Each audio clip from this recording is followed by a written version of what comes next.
Hello बच्चों, आज हम जो है कि 11th का last chapter oscillation and wave उसके बारे में डिस्कस करने वाले हैं। चैप्टर बड़ा ही इम्पोर्टेंट है। आप लोगों को पता है कि ये बिल्कुल लास्ट में चैप्टर रखा गया है, तो ये काफ़ी इम्पोर्टेंट होने वाला है और थोड़ा टेक्निकल भी है, क्योंकि थोड़ा सा आपको यहाँ पर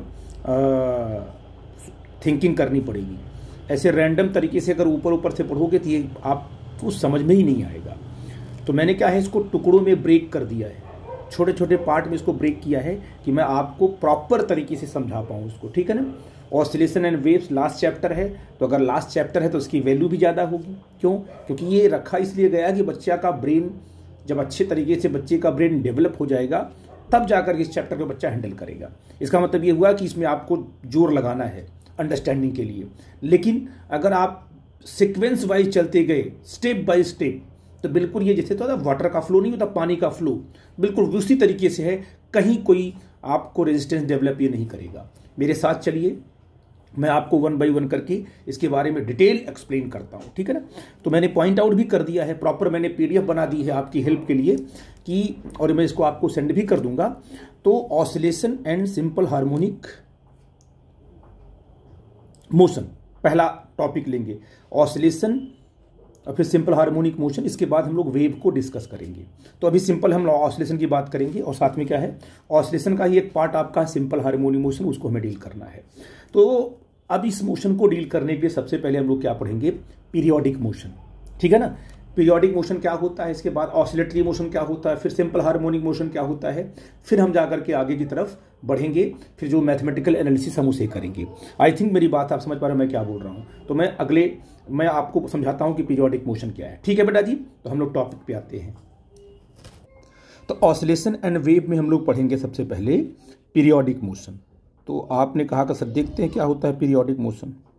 हम लोग पढ़ने वाले हैं पीरियोडिक मोशन, ठीक है ना। क्या होता है पीरियोडिक मोशन, ठीक है ना, उसको समझ लेते हैं। पहली बात कि पीरियोडिक जो काम होगा, अगर हम मोशन को हटा करके अब रोज़मर्रा की लाइफ में क्या है, डेली लाइफ में, डेली बेसिस लाइफ में अगर आपको हम जो है एग्जांपल दें कि पीरियोडिक काम क्या होता है, किसी काम को एक फिक्स टाइम में बार बार रिपीट करना। जैसे मैं आपकी क्लास में क्या है 9 o'clock पे एंटर करता हूँ, ठीक है ना, तो अगले दिन भी क्या है उसी 9 o'clock पे आपके क्लास में एंटर करूँगा। फिर नेक्स्ट डे क्या करूँगा, फिर अगले आपकी क्लास में 9 o'clock को ही क्या है एंटर करूँगा। ये मेरा जो क्लास में एंटर करने का वो प्रोसेस है, इसको बोलेंगे पीरियोडिक। क्या बोलेंगे, ये हमारा काम कैसा है, पीरियोडिक है, ठीक है ना। एक गिवन टाइम में अपने काम को बार बार क्या करना, रिपीट करना, उसको बोलते हैं पीरियोडिक मोशन, ठीक है बेटा जी। आई थिंक मेरी बात समझ पा रहे हो मैं क्या बोल रहा हूँ। आपको बता दूं कि इसके सबसे पहले आप लोगों ने पढ़ा था स्टार्टिंग में। अब पीरियोडिक मोशन पे आप क्यों आ रहे हो, या सिंपल हार्मोनिक मोशन हम क्यों पढ़ रहे हैं, सबसे पहले हम आपको बताता हूं कि सबसे पहले आपने स्टार्टिंग में क्या पढ़ा था। स्टार्टिंग में आपने पढ़ा था स्ट्रेट लाइन मोशन, मतलब बॉडी क्या कर रही थी, एक स्ट्रेट लाइन मूव कर रही थी। तो आपने सबसे पहले पढ़ा था स्ट्रेट लाइन मोशन। इसको आपने बहुत पहले डील कर लिया था, ठीक। आपने कहा ठीक है सर, इसको हम पढ़ चुके हैं। फिर आपने किस मोशन को डील किया, आप मोशन को ही, मैकेनिक्स को ही डील करते आ रहे हो। फिर आपने कहा सर कि हमने पढ़ा था प्रोजेक्टाइल मोशन, हम 2D में आ गए थे। ये बोलो कैसा तुम्हारा मोशन था, तुम्हारा ये दूसरा मोशन क्या पढ़ा था आप लोगों ने। आपने कहा सर हमने पढ़ा था प्रोजेक्टाइल मोशन, प्रोजेक्टाइल मोशन पढ़ लिया हमने, ठीक है ना। आपने प्रोजेक्टाइल मोशन पढ़ लिया। इसके बाद आपने क्या पढ़ा था, आपने कहा सर प्रोजेक्टाइल मोशन पढ़ने के बाद फिर हमने पढ़ा था सर्कुलर मोशन। अब इस पाथ को, अभी देखो स्ट्रेट था, ये कर्व हो गया और ये पूरा कंप्लीट हो जाएगा पाथ। ये पाथ आपने पढ़ा था, ये क्या था आपका, ये मोशन कैसा है, दिस इज द मोशन। आपका ये थर्ड मोशन था जो आपने डील किया था, इसे क्या बोलते थे, सर्कुलर मोशन। तो आपने मोशन की क्या है, मोशन का जो है कि मोशन की वैरायटी आप बढ़ाते जा रहे हो। एक आपका सिंपल स्ट्रेट लाइन था, अब आपका कर्व हो गया, फिर आपका सर्कुलर मोशन हो गया। यहां तक आपने हैंडल कर लिया, ठीक। अब आपको सबसे इंपॉर्टेंट और सबसे थोड़ा सा टेक्निकल मोशन आपको मिलेगा, जो आपका फोर्थ टाइप का मोशन होगा। मान लो आपके पास एक पेंडुलम है, क्लॉक पेंडुलम होता है, क्लॉक पेंडुलम। तो पेंडुलम आपका ये है, और ये पेंडुलम क्या कर रहा है बेटा जी, ये ऑसिलेट कर रहा है ऐसे, ये इस तरीके से। अब मुझे बताओ, ये जा रहा है फिर वापस आ रहा है, फिर जा रहा है फिर वापस आ रहा है, तो ये क्या कर रहा है? अब देखो दैट मीन्स क्या है कि आपने कहा कि सर स्ट्रेट लाइन कर्व कर दिया, सर्कुलर कर दिया, और एक टाइप का डिफरेंट टाइप का मोशन आपको यहां मिला। और ये कैसा मोशन कहते हैं? इसे बोलते हैं, इसे बोलते हैं ऑसिलेटरी मोशन। इसे क्या बोलते हैं? Oscillatory motion. तो अब हमें कौन से मोशन को डील करना है? Oscillatory motion.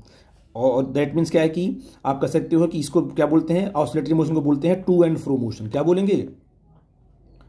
टू एंड फ्रो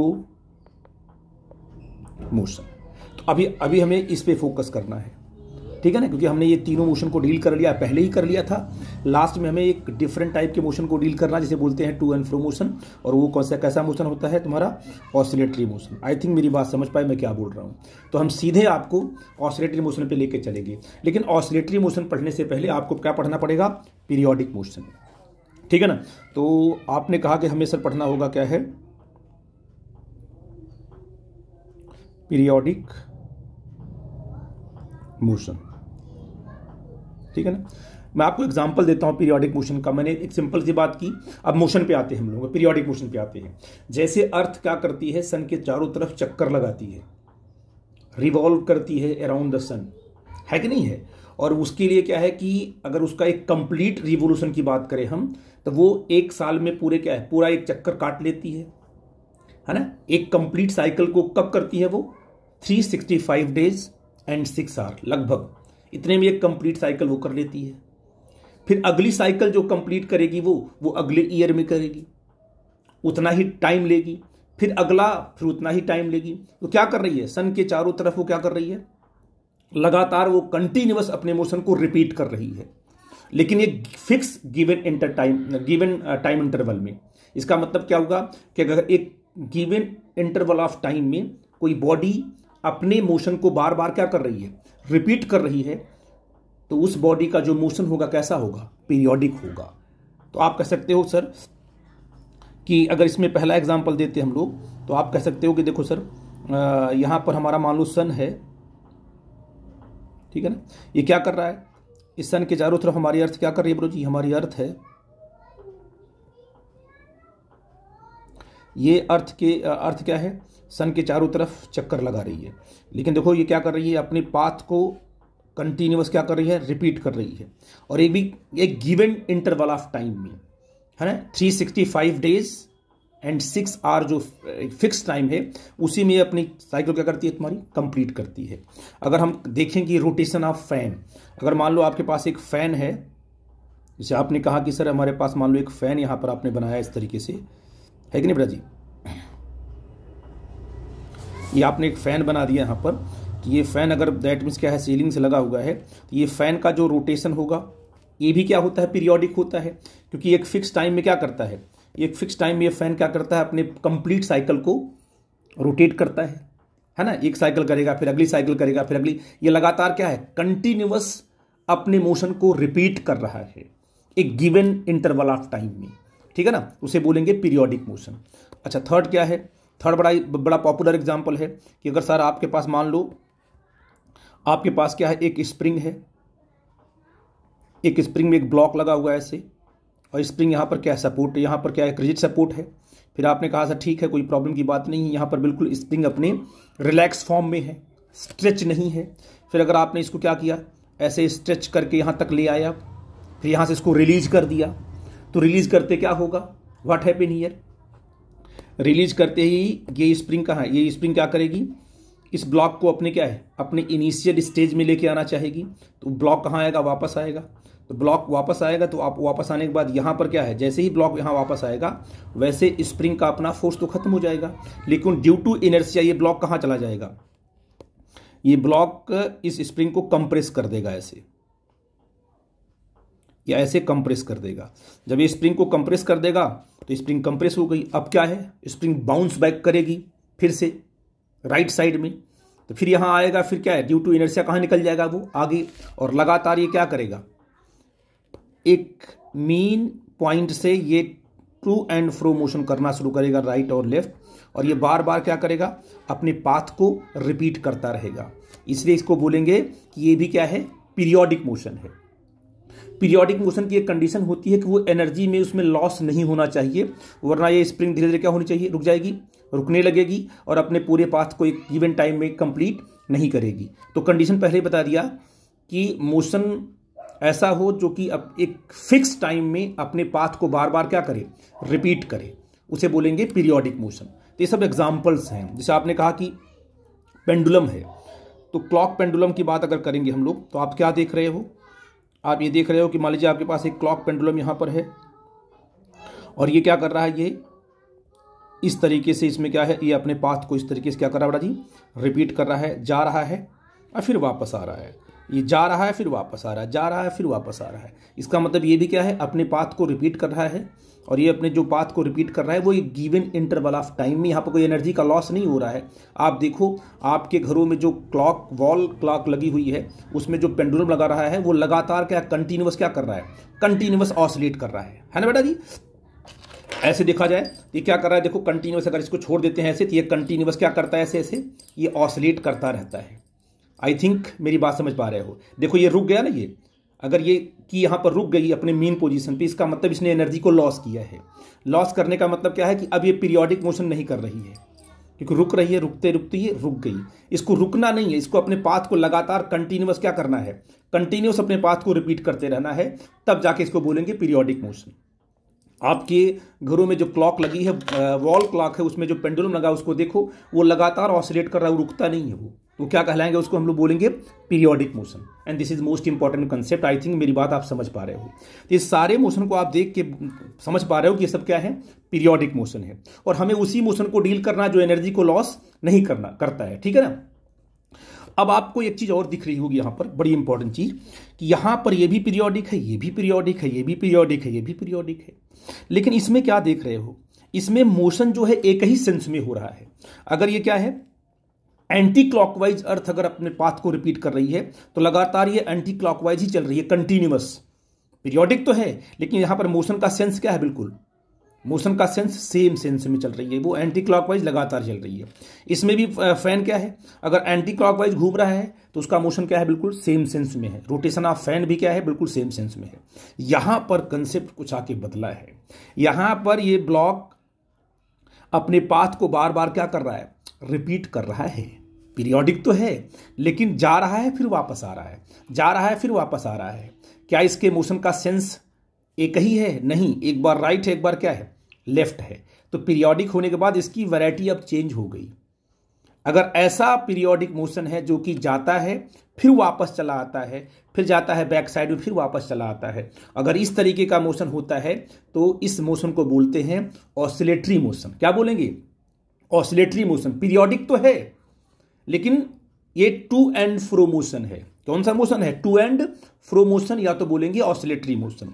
तो इसको बोलेंगे हम लोग क्या बोल देंगे, टू एंड फ्रो मोशन, या इसको बोलेंगे कैसा मोशन बोलेंगे, अब इसे क्या बोलेंगे जी, ऑसिलेटरी मोशन।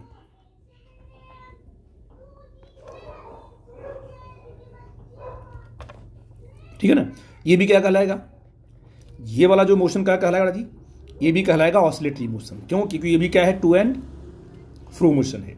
तो आपने क्या सीखा, आपने सीखा कि पीरियोडिक मोशन तो ये भी है, ये भी है, ये भी है, ये भी, लेकिन उसमें आपने क्या, कुछ कैटेगरी आपने ऐसी ली जो कि ऑसिलेटरी मोशन है। तो आई थिंक मेरी बात समझ गए। तो आप ये कह सकते हो, क्या अगर मैं पूछूं आपसे कि ऑल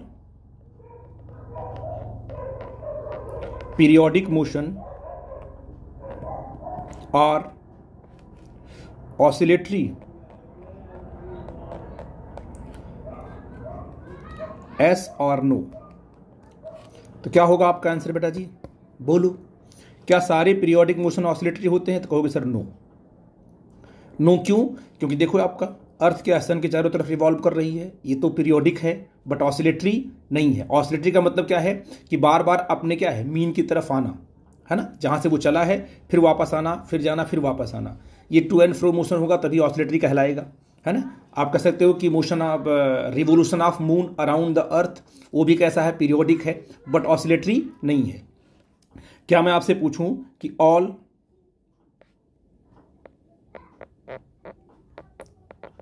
ऑसिलेटरी मोशन और पीरियोडिक, कहोगे अगर आप ऑप्शन दो एस आर नो, तो क्या बोलोगे आप लोग बेटा, बोलो बोलो शाबाश, क्या बोलोगे कि सर यस। जितने भी ऑसिलेटरी मोशन होते हैं सब क्या होते हैं, पीरियोडिक होते हैं, क्योंकि ये ऑसिलेटरी मोशन किसका पार्ट है, पीरियोडिक का ही पार्ट है। आई थिंक कंसेप्ट आपको समझ में आ रहा क्या बोल रहा हूं मैं। तो हम लोग क्या पढ़ेंगे, हमारा अब पीरियोडिक से हम बाहर निकलते हैं। अच्छा, एक चीज और कि ये मोशन क्या है, कंटिन्यूअस होना चाहिए। ऐसा नहीं कि आपका एक बार हो गया फिर काम खत्म, ना ना ना ना ना, इस मोशन का कंटिन्यूअस होना चाहिए। तो मोशन क्या होना चाहिए, पीरियोडिक किसे बोलेंगे, कंटिन्यूअस मोशन, ठीक है ना। रिपीट्स, बार बार अपने क्या पाथ को रिपीट करेगा, तभी वो क्या है, पीरियोडिक कहलाएगा। आई थिंक मेरी बात समझ पा रहे हो मैं क्या बोल रहा हूं। ये भी पीरियोडिक, ये भी पीरियोडिक, ये भी पीरियोडिक और ये भी पीरियोडिक, बट ये दोनों क्या है आपके ऑसिलेटरी, क्योंकि टू एंड फ्रो मोशन है।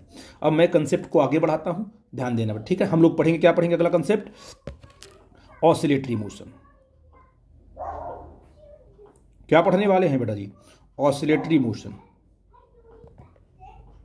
अब इस पर हम डिटेल चर्चा करने वाले हैं, ठीक है बेटा जी। देखो बेटा जी, मैंने यहां पर पॉइंट आउट किया, अपने पीडीएफ में ध्यान देना आप लोग। पीरियोडिक मोशन क्या है, when a motion is repeated continuously after a specific time interval is termed as a periodic motion. ये जो मैंने पॉइंट आउट किया आपको है क्या, स्पेसिफिक टाइम इंटरवल, ये इसको बोलते हैं टाइम पीरियड। इसे क्या बोलेंगे, टाइम पीरियड। जिस टाइम पर बॉडी अपने मोशन को क्या कर रही है, कंप्लीट कर रही है ना, उस टाइम को बोलेंगे time period of the motion, ठीक है ना। ये बार बार हम यूज करेंगे, ठीक है ना। तो ये आपका हो जाएगा टाइम पीरियड। जैसे आपने यहां एग्जांपल दिया, देखो revolution of earth around the sun. यहां पर क्या देखो, फैन क्या कर रहा है, रोटेट कर रहा है, ठीक है बेटा जी। अगर देखो ये इधर आपकी अर्थ क्या है, प्रॉपर रोटेट कर रही है, और देखो घूम करके एक फिक्स टाइम में आएगी। और एक कंसेप्ट है, देखो अर्थ जब दूर है ना, तो अर्थ की स्पीड क्या है, स्लो है, मैंने बताया था। और जैसे ही देखो ये देखो सन के पास आते क्या उसकी स्पीड बढ़ जाती है। मैंने बोला था आपसे कि सन के पास आते ही फोर्स ऑफ अट्रैक्शन बढ़ेगा और क्या उसकी स्पीड बढ़ जाती है। तो आप यहां देख पा रहे हो, आई थिंक आप इस बात को समझ भी पा रहे हो मैं क्या बोल रहा हूं, ठीक। यहां पर फैन का रोटेशन क्या है आपका है, पीरियोडिक है। पेंडुलम जो आपका है पीरियोडिक है। स्प्रिंग का मोशन कैसा है, पीरियोडिक है। ये दोनों कैसे हैं, ऑसिलेटरी है, ठीक है ना। अब हम बात करते हैं ऑसिलेटरी मोशन की, जो बड़ा ही इंपॉर्टेंट है। ऑसिलेटरी मोशन क्या है, मैंने यहां पर पॉइंट आउट किया है कि it is a periodic motion in which particle moves to and fro. This is most important, क्या है, to and fro about a fixed point called mean position. अभी देखो इस पॉइंट के जा रहा है राइट में, फिर जा रहा है लेफ्ट में, इस पॉइंट के अबाउट ही क्या कर रहा है, ये टू एंड फ्रो मोशन कर रहा है। तो जिस पॉइंट के अबाउट ये टू एंड फ्रो मोशन करता है, इस पॉइंट को बोलते हैं मीन पोजीशन, ठीक है ना। यहां देखो, यहां स्प्रिंग रिलैक्स फॉर्म में है, इसका क्या बन जाएगा, मीन पोजीशन। स्प्रिंग यहां से क्या इधर जाएगी, फिर वापस आएगी, फिर यहां से इधर जाएगी, फिर वापस आएगी, यानी अपने मीन पॉइंट के अबाउट ही क्या करेगी, ये ऑसिलेट करती रहेगी। इसे बोलेंगे oscillatory motion. I think definition और एग्जांपल आप समझ पाए। अब इसका मेन कंसेप्ट है कि ऑसिलेटरी मोशन का इक्वेशन क्या होगा, उस पर हम चर्चा कर लेते हैं, ठीक है बेटा जी। तो बेटा हम लोग पढ़ रहे थे ऑसिलेटरी मोशन के बारे में, ठीक है। तो आपने कहा कि ये कैसा मोशन होता है, टू एंड फ्रो मोशन, ठीक है ना, टू एंड फ्रो मोशन। तो मैंने आपको एग्जांपल दिया था पेंडुलम क्लॉक का, ठीक है ना, वो भी आपने देखा था। मैं थोड़ा थोड़ा बताता हूँ आपको, ये ऐसे, ठीक है ना, ये हमने मोशन दिया था। ये क्या आपका, ये टू एंड फ्रो का था। हमने दूसरा क्या एग्जांपल दिया था आपको, स्प्रिंग का दिया था। स्प्रिंग ब्लॉक भी क्या करता है बेटा जी, आपका टू एंड फ्रो मोशन करता है ना बेटा जी। इस तरीके से बताया था मैंने कि जाएगा फिर वापस आएगा, फिर इस तरीके से ये मूव करेगा, ठीक है ना। अब इसको मैं थोड़ा और एक्सप्लेन करता हूँ। आपको मैंने बताया होगा, जब आपको मैंने स्टेबल और अनस्टेबल इक्विलिब्रियम की चर्चा मैंने की होगी क्लास में, तो मैंने आपसे बोला था कि देखो अगर मैं क्या करूं कि इस तरीके से मैंने एक ग्राफ बनाया और यहाँ पर क्या है कि एक पाथ मैंने बनाया, यहाँ पर हमने एक बॉडी रख दी, एक बॉडी हमने यहाँ रख दी ऐसे, ठीक है बेटा जी। और इस पाथ को मैंने यहाँ स्ट्रेट लाइन ऐसे कर दिया और मैंने क्या किया, दूसरी बॉडी हमने यहाँ रख दी। अब तीनों ही इक्विलिब्रियम में हैं। देखो तीनों ही किस में है, तीनों ही बॉल किस में है, इक्विलिब्रियम में है, कोई प्रॉब्लम की बात नहीं है। ये भी इक्विलिब्रियम में, ये भी इक्विलिब्रियम में, ये भी इक्विलिब्रियम में। लेकिन अगर इसको आपने स्लाइटली डिस्प्लेस किया, चाहे राइट में चाहे क्या है लेफ्ट में, ये बॉल जो है अगर आपने राइट में स्लाइटली डिस्प्लेस किया तो ये बॉल अपने इनिशियल पॉइंट को छोड़ देगी और ये नीचे की तरफ निकल जाएगी। इसका मतलब क्या है कि अगर इसको हल्का सा आपने पुश किया चाहे राइट में चाहे लेफ्ट में तो ये अपने इनिशियल पॉइंट को छोड़ देगी। ऐसे इक्विलिब्रियम को बोलते हैं अनस्टेबल इक्विलिब्रियम। क्या बोलते हैं बेटा जी, अनस्टेबल इक्विलिब्रियम। तो ये कैसा इक्विलिब्रियम आपका है, अनस्टेबल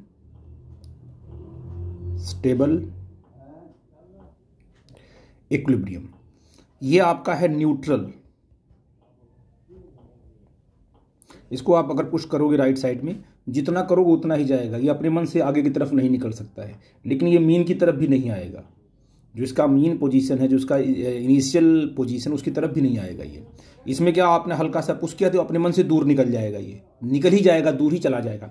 इसलिए क्या बोलेंगे इसको, अनस्टेबल इक्विलिब्रियम। और इसको अगर आपने क्या किया, इसको आपने अगर जरा सा आपने ऊपर की तरफ ऐसे डिस्प्लेस किया, इसको ऊपर की तरफ ऐसे डिस्प्लेस किया है ना, राइट में या लेफ्ट में, तो व्हाट हैपनिंग है, अगर आपने इसको ऊपर डिस्प्लेस छोड़ दिया तो ये भाग के कहाँ चला जाएगा, फिर भाग के आएगा अपने मीन पोजीशन पर जहाँ पर ये था। ये भी कहाँ आ जाएगा, अपने मीन पोजीशन पर, इनिशियल पॉइंट जहाँ पर ये था। ये लगातार ऐसे क्या करेगा, मोशन करेगा। इसे बोलते हैं ऑसिलेटरी मोशन। क्या बोलेंगे इसको, मोशन को ऑसिलेटरी मोशन। ये बार बार क्या है, अपने मीन पोजीशन पे ही आ रहा है ना। तो इसको बोलेंगे स्टेबल इक्विलिब्रियम, स्टेबल इक्विलिब्रियम। और ये स्टेबल इक्विलिब्रियम है तभी तो ऑसिलेशन कर रहा है, जा रहा है, वापस आ रहा है। वापस आने वाली जो टेंडेंसी है ये बताती है कि इक्विलिब्रियम कैसा है, स्टेबल है। और अगर ये स्टेबल है तो पक्का है कि ऑसिलेटरी होगा। इसका मतलब ये कैसा मोशन होगा तुम्हारा, होगा तुम्हारा ऑसिलेटरी मोशन। इसका क्या मतलब हुआ कि oscillatory motion is the example of stable equilibrium. ये भी अगर आपको समझ में आ जाए तो अच्छी बात है। Stable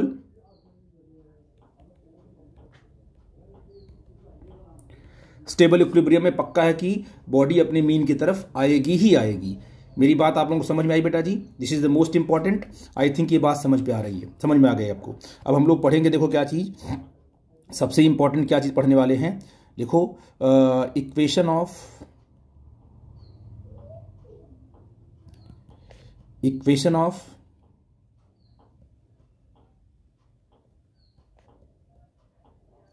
oscillatory motion. इसका इक्वेशन क्या बनेगा, है ना, कंडीशन क्या है इसका इक्वेशन क्या है। देखो ऑसिलेटरी मोशन का मतलब हुआ कोई बॉडी अगर ऑसिलेटरी मोशन कर रही है, जा रही है फिर वापस आ रही है, जा रही है फिर वापस आ रही है, इसका मतलब वो गई तो उसको अपने मीन की तरफ आना ही आना है। अगर मीन की तरफ वो नहीं आई तो पक्का है कि वो ऑसिलेटरी मोशन नहीं होने वाला है। फिर अगर मान लीजिए लेफ्ट में गई तो फिर उसे कहाँ आना, अपने मीन पे ही आना है, अदरवाइज वो ऑसिलेटरी मोशन होना नहीं है। तो आपको देखना है कि एक ऐसा फोर्स बॉडी पर लगे जो फोर्स क्या है, बॉडी को अपने लगातार अपने मीन की तरफ लेके आए। बॉडी अगर दूर निकल रही है तो कहां लेके आए, वो मीन की तरफ। अगर लेफ्ट में दूर निकले कहां लेके आए, वो मीन की तरफ। अगर ऐसा फोर्स सेटअप हो जाए बॉडी के अंदर तब बॉडी क्या कहलाएगी कि बॉडी आपकी ऑसिलेटरी मोशन में है। तो आई थिंक मेरी बात समझ पा रहे हो। अब हमें उस फोर्स के बारे में जानकारी करनी है कि कौन सा फोर्स ऐसा बॉडी में लग रहा है, उसका इक्वेशन क्या है जो बॉडी से क्या करवा रहा है, ऑसिलेटरी मोशन करवा रहा है। और फोर्स बार बार बॉडी को कहां लेके आ रहा है, अपने मीन पोजीशन पे लेके आ रहा है। मेरी बात समझे बेटा जी। तो हम उस फोर्स के बारे में देखेंगे, उसका इक्वेशन क्या होगा जो ऑसिलेटरी मोशन करवा रहा है। ठीक है बेटा जी। अब बेटा क्या है कि स्प्रिंग आपको समझ में आती है, तो उसी को लेकर के हम क्या है कि इस इक्वेशन को पॉइंट आउट करेंगे। जैसे मान लो, इधर देखो ध्यान से, ये आपकी एक स्प्रिंग है,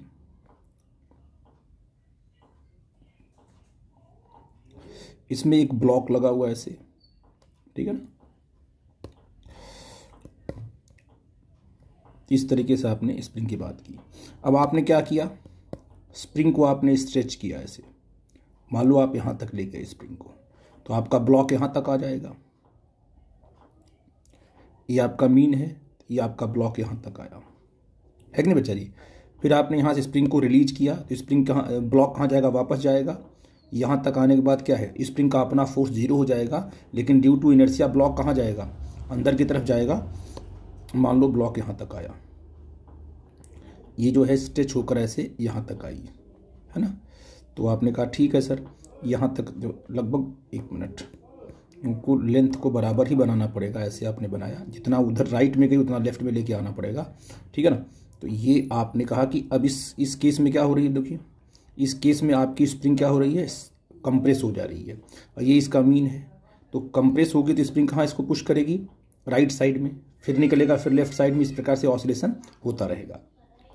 अब मुझे बताओ कि जैसे स्प्रिंग कहाँ जा रही है, राइट साइड में, सॉरी ब्लॉक कहाँ जा रहा है बेटा जी, राइट साइड में, वैसे ही ब्लॉक के ऊपर, अच्छा जैसे ही स्प्रिंग एक खींची तो ब्लॉक को आपने कहाँ खींचा, राइट साइड में, तो स्प्रिंग कहाँ फोर्स लगाएगी, लेफ्ट साइड में, और स्प्रिंग चाहेगी ब्लॉक कहाँ आ जाए, मीन पोजीशन पे आ जाए।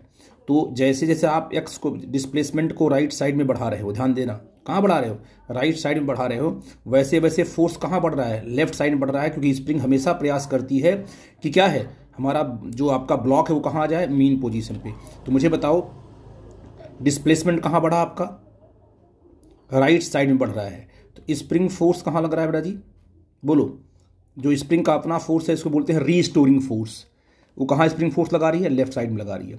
जितना ज़्यादा खींचोगे स्प्रिंग को उतना अधिक स्प्रिंग कहाँ फोर्स लगाएगी, लेफ्ट साइड में, कोशिश करेगी ब्लॉक कहाँ आ जाए, मीन पोजीशन पे आ जाए, क्योंकि स्प्रिंग को ब्लॉक से क्या करवाना है, ऑसिलेटरी मोशन करवाना है।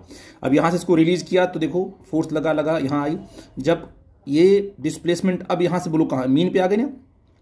अब डिस्प्लेसमेंट कहाँ हो रहा है, लेफ्ट साइड में, डिस्प्लेसमेंट लोग कहाँ हो रहा है, डिस्प्लेसमेंट लेफ्ट साइड में, स्प्रिंग कंप्रेस हो रही है। अब स्प्रिंग क्या करेगी, स्प्रिंग ब्लॉक को पुश करे कहाँ करेगी, राइट साइड में, तो स्प्रिंग का फोर्स कहाँ हो जाएगा, राइट साइड में। यस और नो।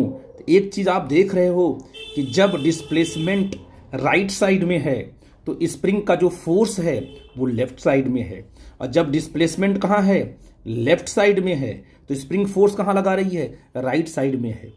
अगर इस तरीके के फोर्स लगेंगे तभी जाकर के स्प्रिंग क्या करेगी, ब्लॉक से क्या करवा पाएगी, ऑसिलेटरी मोशन करवाएगी। इसका मतलब कि जब आपका फोर्स, जब आपका डिस्प्लेसमेंट क्या हो, पॉजिटिव हो, तो रीस्टोरिंग फोर्स की डायरेक्शन क्या होनी चाहिए, निगेटिव होनी चाहिए, तभी तो वापस लेके आएगा वो। और जब डिस्प्लेसमेंट क्या हो, निगेटिव हो, कहां पर, लेफ्ट साइड में हो, तब स्प्रिंग का फोर्स क्या होना चाहिए, पॉजिटिव होना चाहिए, क्योंकि पॉजिटिव नहीं होगा तो वापस कैसे लेके जाएगा।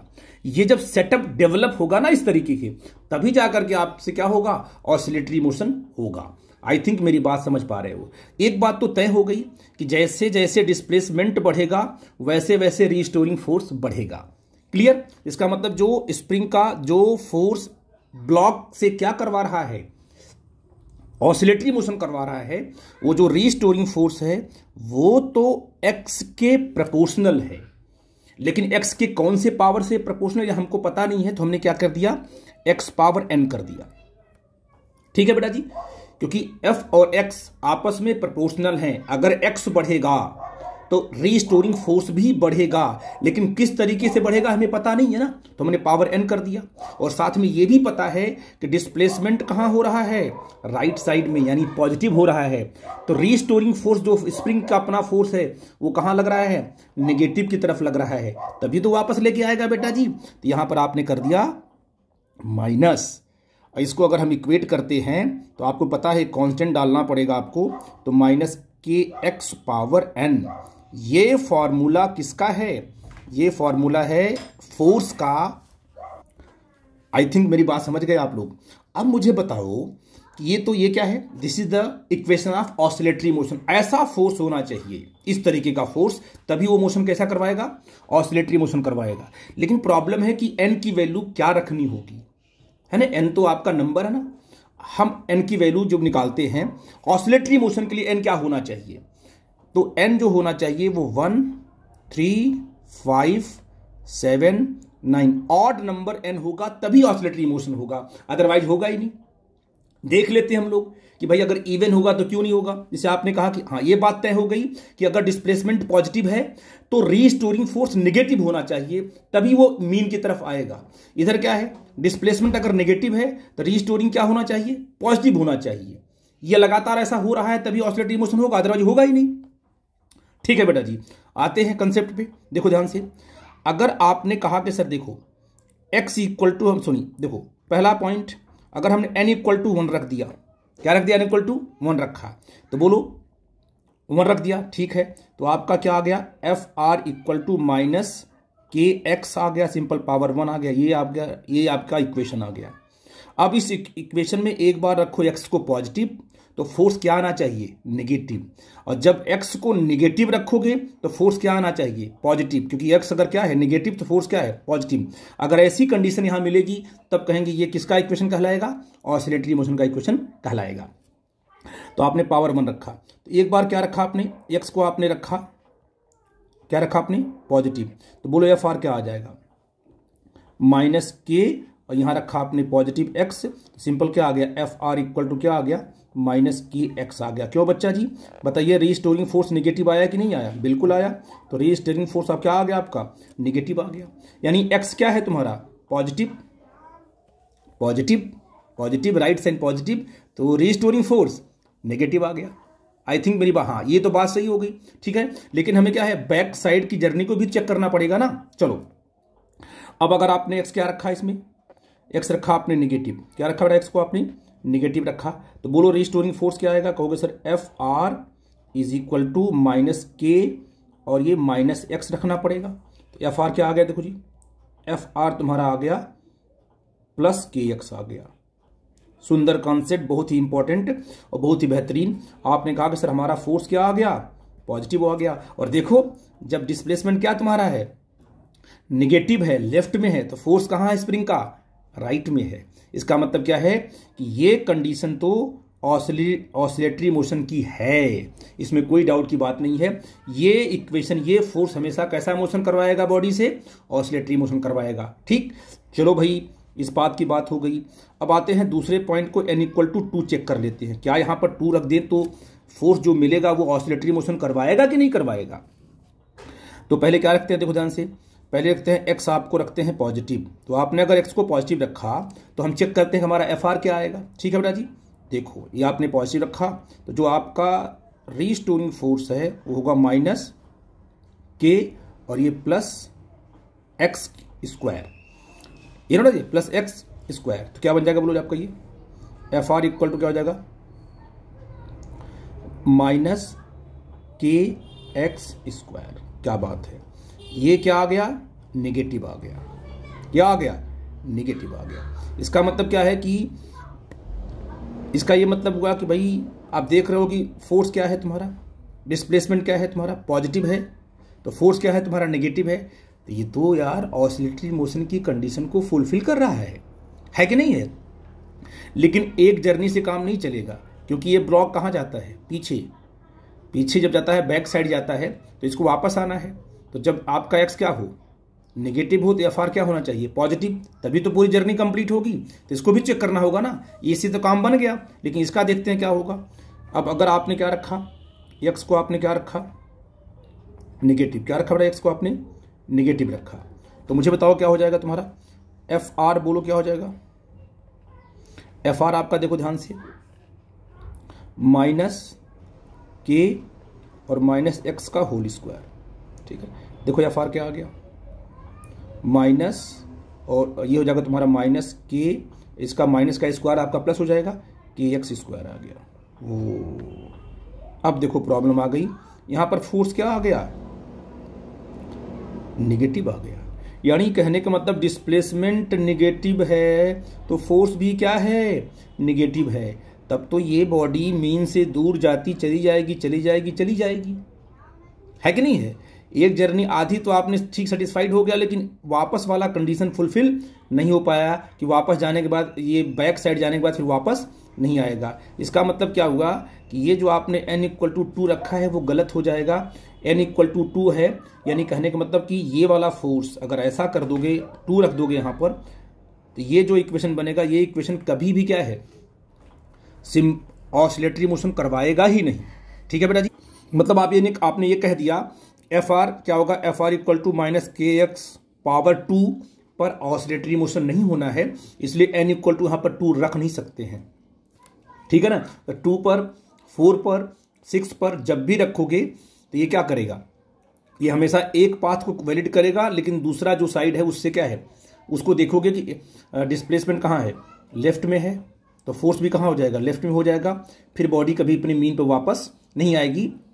जब बॉडी अपने मीन पे वापस नहीं आएगी तो आई थिंक आप समझ रहे हो कि ये ऑसिलेटरी मोशन नहीं होगा। ठीक है बेटा जी, हम 3 पर चेक कर लेते हैं, एक बार 3 पर चेक कर लेते हैं कि अगर हम तीसरी पॉइंट की बात करें कि भाई n = क्या आपका 3 है, तो अगर आपने x क्या रखा, आपने बोलो जी, रखा पॉजिटिव, और इसी में रखना बेटा जी, कौन सा कंसेप्ट देखो यहाँ पर, यह है ना मेन फार्मूला आपका, इसी में रखना आपने।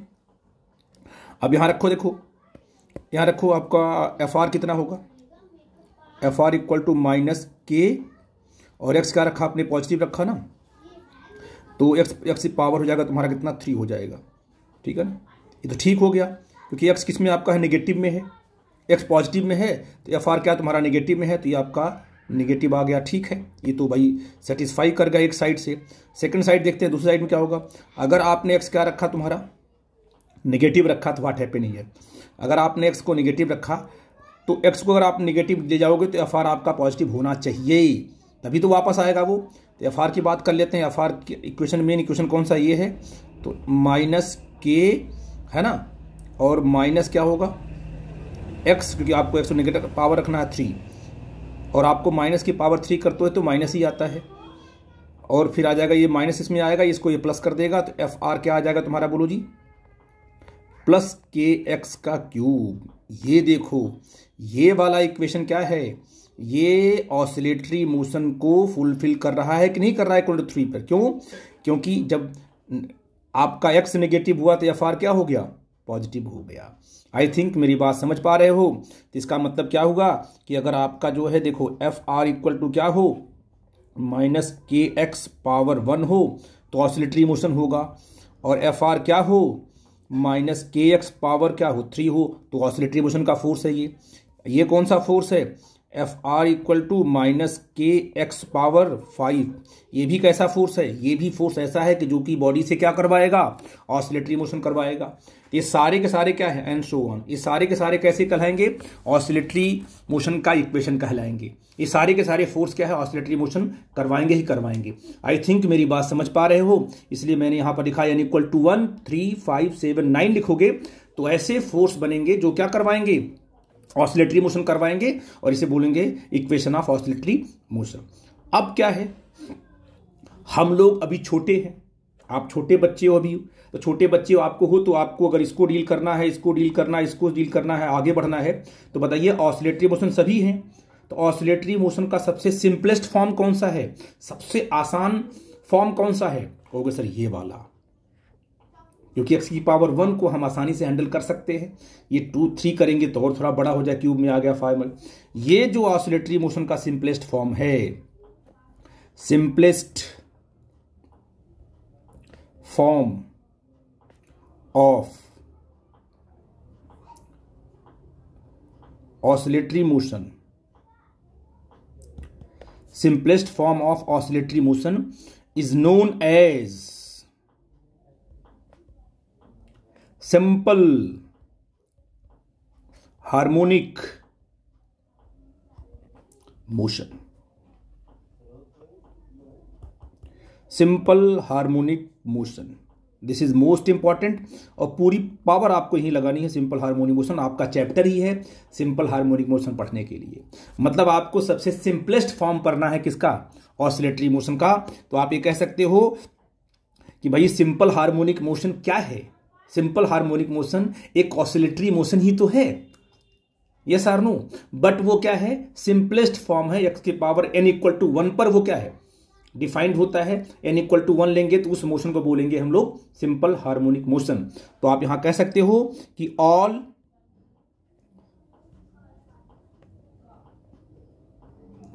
ऑसिलेटरी मोशन और simple harmonic motion are not, yes or no. क्या होगा बेटा आंसर? क्या सभी के सभी oscillatory motion simple harmonic motion होते हैं? नो। क्यों? क्योंकि ये भी सिंपल, ये भी ऑसिलेटरी, ये भी ऑसिलेटरी, आगे जाओगे पावर 7 पावर 9 वो भी ऑसिलेटरी, लेकिन सबसे सिंपलेस्ट फॉर्म को बोलते हैं। तो आप कहोगे नो। क्या अगर मैं आपसे बोलूं दूसरा पॉइंट कि ऑल सिंपल हार्मोनिक मोशन और oscillatory motion yes or no, कहोगे सर एस, क्योंकि simple harmonic motion is a part of oscillatory motion. तो आई थिंक आप बोलोगे कि सर एस। तो ये चर्चा मुझे करनी थी कि आपको थोड़ा सा बेसिक कंसेप्ट समझ में आए। इसके बाद तो मैं चलूंगा तेजी से, इसलिए थोड़ा मैं टाइम लिया। आई थिंक ये बात आपको समझ में आ गई होगी। बेटा जी मैंने यहां पर, आप देखो ध्यान से, ये आपका ऑसिलेटरी मोशन है। It is a periodic motion in which particles moves to and fro, लिख दिया मैंने, अबाउट अ फिक्स्ड पॉइंट। ये इसका फिक्स्ड पॉइंट, इसको मीन पोजीशन बोलते हैं। टू एंड फ्रो ऑसिलेट करेगा। ये आपका ऑसिलेटरी मोशन है। ये मैंने आपको एग्जांपल अभी भी दिया। ये आपका अनस्टेबल इक्विलिब्रियम है, ये आपका स्टेबल इक्विलिब्रियम है, इसको बोलते हैं ऑसिलेटरी मोशन। और ये क्या है, ये न्यूट्रल पॉइंट है जहां पर बॉडी क्या बोलते हैं कि न्यूट्रल स्टेज में रहती है। इसके बाद मैंने कहा है all oscillatory motion are periodic motion, yes, but all periodic motion are not oscillatory motion, obvious है। मून अर्थ जो रिवॉल्व कर रही है वो पीरियोडिक बट ऑसिलेटरी नहीं है। द मोशन ऑफ, एग्जाम्पल दिया मैंने, the motion of moon around the earth is periodic but not oscillatory, simple सी बात। इक्वेशन ऑफ ऑसिलेटरी मोशन, अभी मैंने आपको समझाया कि F equal to minus K x power n के फॉर्म में इक्वेशन बनेगा। वही फोर्स क्या कराएगा, बॉडी से क्या करवाएगा, ऑसिलेटरी मोशन करवाएगा। बट n इक्वल टू 1 पे होगा ऑसिलेटरी मोशन, 3 पे होगा और 7 पे होगा, 9 पे होगा, 11 पे होगा, और नंबर पे हम आगे बढ़ते जाएंगे। ठीक है। इफ n इक्वल टू 1 रखा हमने तो this is the simplest form of oscillatory motion is known as simple harmonic motion, जिसपे हमें अटैक करना है, जो हमारे चैप्टर का नाम भी होगा। ठीक है ना। तो अब हमें सम बेसिक टर्म्स हम आपको एक्सप्लेन करेंगे अगली वीडियो में, और फिर यहां से आपको समझा देंगे बेटा जी। ठीक है ना। तो वीडियो की लेंथ बहुत बड़ी ना होने पाए, जिससे कि आप आराम से उसको टुकड़ों में पढ़ लो। इसलिए क्या है कि एक मैंने उसको क्या है कि छोटे छोटे पॉइंट में डिवाइड कर दिया है, जो कि आपको आसानी हो स्टडी करने में। ठीक है बेटा जी। अब मैं अगली वीडियो में आपसे मिलूंगा और सिंपल हार्मोनिक मोशन के बेसिक कंसेप्ट को लेके आऊंगा। उसकी मैथमेटिकल एनालिसिस क्या होगी उसको दिखाएंगे आपको, और बड़ी आसानी से आप लोग चीज़ों को हैंडल कर लोगे। आई थिंक आज का लेक्चर आपको समझ में आया होगा। अगर कोई डाउट होगा तो प्लीज़ हमसे आप डिस्कस करना। ठीक है बेटा जी। Thank you very much.